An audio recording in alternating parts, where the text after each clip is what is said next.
बस्ती जिले के मुंडेरवा थाना क्षेत्र के रामपुर रिवती गांव निवासी 35 वर्षीय हरिकांत की धारदार हथियार से गला रेतकर हत्या कर दी गई। रात में मोबाइल पर फोन आने के बाद वह घर से निकला तो लहूलुहान हालत में घर पहुंचा। 3 लोगों पर मारने पीटने, मुंह में कपड़ा ठूसकर हाथ पैर बांध देने और गला काटने की बात बताया। उसकी हालत देखकर परिवार वालों के होश उड़ गए।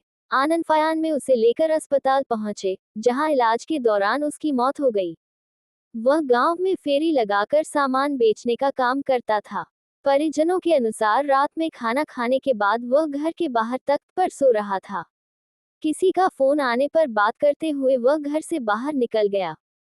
फोन पर किसी ने उसके भाई की चाय की दुकान पर देर रात मिलने बुलाया था। वहां पहुंचने पर पहले से ही मौजूद 3 लोग उसे बाइक पर बैठाकर गांव से पूर्व सुनसान जगह सिवान में लेते गए।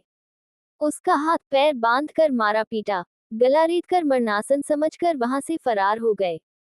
मरने से पहले घटना में शामिल 3 लोगों की संख्या बताया, लेकिन गला कटने से नाम नहीं स्पष्ट हो सका।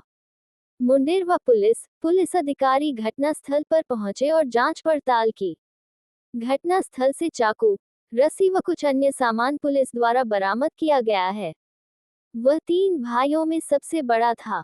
वह अपने पीछे पत्नी गुंजा देवी, पुत्र भय, 3 पुत्रियां काजल, आंचल, अनन्या को छोड़ गया है।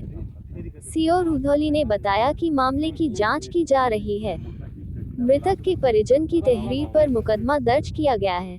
जो भी तथ्य प्रकाश में आएंगे उसके आधार पर कार्रवाई की जाएगी। जल्द ही हत्या के इस मामले का खुलासा किया जाएगा। रिपोर्ट बजरंगी लाल जायसवाल। दिनांक 3/4 मई 2024 की रात थाना मुंडेरवा जनपद बस्ती के ग्राम रामपुर रेवती से थाना पुलिस को एक सूचना प्राप्त हुई कि एक युवक जो गांव का ही रहने वाला था, गांव के बाहर किसी व्यक्ति द्वारा उस पर हमला कर दिया गया और घायल अवस्था में परिजनों द्वारा उसे अस्पताल ले जाया गया। मौके पर इस सूचना पर पुलिस पहुंची। इलाज के दौरान अस्पताल में उस व्यक्ति की मृत्यु हो गई। परिजनों द्वारा बताया गया कि रात में करीब 12-1 बजे के लगभग उसे किसी व्यक्ति ने फ़ोन करके बुलाया था, जिस पर वो गांव से बाहर थोड़ी दूर पर गया हुआ था। वहां पर किसी धारदार हथियार से उसके गले पर हमला किया गया। इस संबंध में घटनास्थल पर जो भी साक्ष्य प्राप्त हुए हैं उनका संकलन किया गया है। मृतक का पंचनामा कराकर पोस्टमार्टम की कार्रवाई कराई जा रही है। मृतक के पिता की तहरीर पर एक अभियोग थाना मुंडेरवा पर पंजीकृत करके उसमें विवेचनात्मक कार्रवाई की जा रही है।